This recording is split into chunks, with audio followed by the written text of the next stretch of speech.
السلام عليكم ورحمة الله وبركاته. أهلا وسهلا ومرحبا بكم أصدقاؤنا مع حلقة جديدة وحكاية شيقة وممتعة في برنامجكم يحكى أن، حكاية اليوم بعنوان الرجل الأمين. حيث تدور الحكاية في زمان سابق وفي إحدى البلاد البعيدة التي يحكمها سلطان قوي، عرف بالعدل والأمانة، لذا كان محبوبا عند الجميع فكان يعطف على المساكين وينصر المظلوم في مملكته كما كان يحافظ على أموالهم.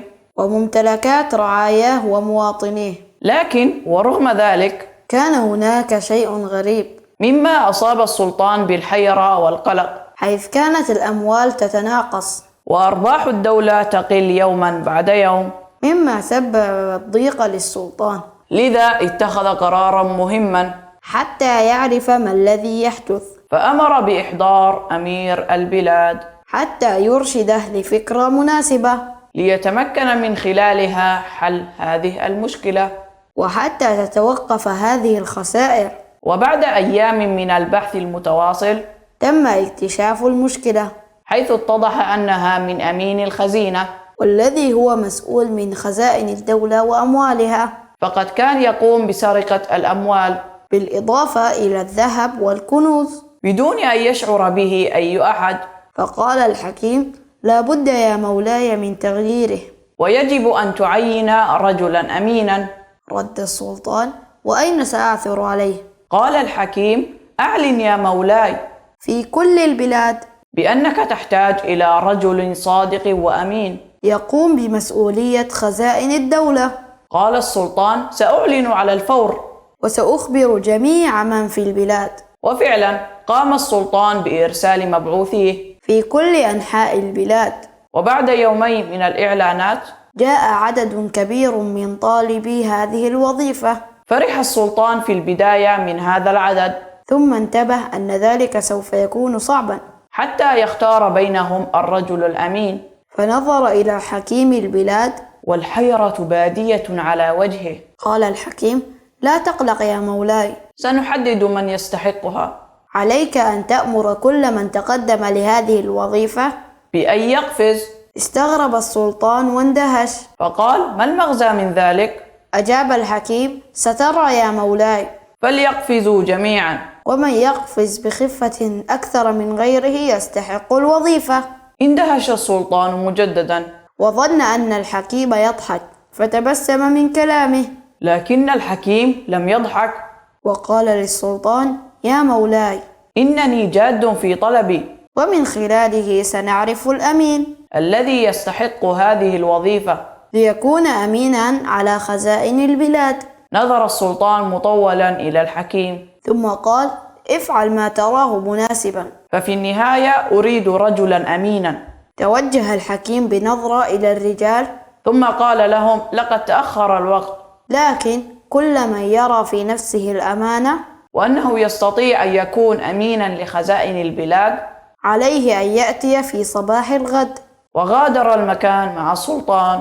أصدقاؤنا الأعزاء، ستعرفون ماذا حدث في الصباح، لكن بعد هذا الفاصل القصير. لا تذهبوا بعيدا. فاصل ونواصل.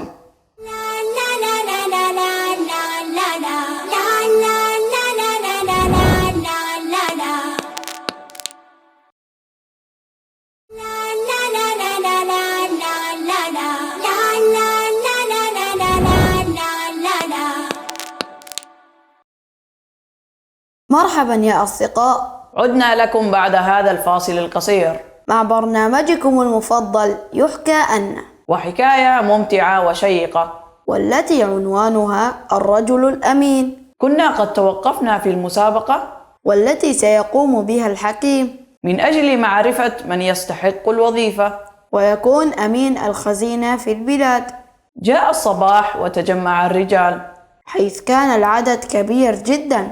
أمر الحكيم بأن يدخل الرجال إلى القصر، كل واحد بمفرده، واحدا بعد واحد، من خلال ممر ضيق. كان الممر مليء بالذهب بالإضافة إلى الأموال والمجوهرات. فمر الجميع بهذا النفق. وعندما وصلوا إلى نهايته وجدوا السلطان والحكيم جالسين، فطلب منهم الحكيم القفز. والقفز بأقصى ما عندهم إلى الأعلى. بدأ الرجال بالقفز وكانوا لا يستطيعون القفز عاليا بسبب ما يحملون من الأموال والذهب.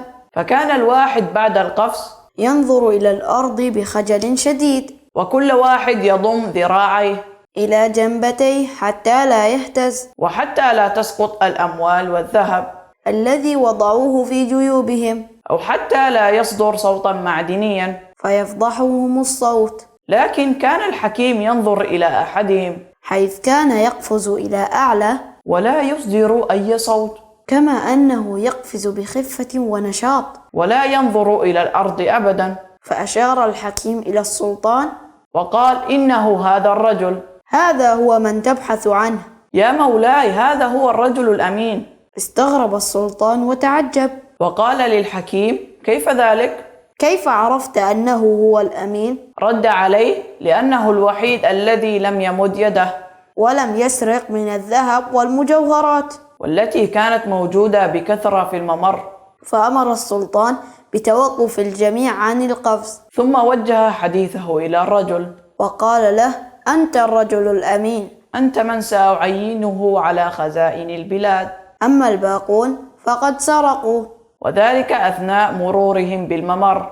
ملأوا جيوبهم بالذهب والمجوهرات والأموال، ثم خافوا أن يقفزوا حتى لا تسقط منهم الأموال والمجوهرات. لقد خيبتم ظني. وأمر السلطان بتفتيشهم جميعا وإعادة كل ما أخذوه من الممر. انتهت الحكاية، التي كان بها الكثير من الدروس والعبر. فقد رأينا كيف كان السلطان عادلا، لذا كل من يتولى الحكم يجب أن يكون عادلا، وأن يكون رحيما وأمينا بقومه، كما أن الحاكم يجب أن يتقي الله في قومه. فعليه أن يعين صاحب الكفاءة، لا يعين صاحب القرابة أو النسب، كما أن على الحاكم أن يستشير، وبالذات أهل المعرفة والعلم والحكمة، الذين عليهم أن يدلوه على الخير ولا يخدعوه أو يجاملوه، لأن فعل ذلك خيانة للأمن والعهد. أيضا على الموظف يجب أن يكون أمينا، وأن يحافظ على أموال الدولة. كانت هذه مجموعة من الدروس والعبر. ماذا عنكم يا أصدقاء؟ ما الذي استفدتموه؟ لا تنسوا راسلونا عبر رقم الهاتف الظاهر على الشاشة، أو عبر مواقع التواصل الاجتماعي لشبكة سلام الإعلامية، على أمل أن نلتقيكم في حلقات قادمة. هذا صديقكم عبد السلام ناصر وموفق ناصر، نحييكم. إلى اللقاء يا أصدقاء، إلى اللقاء.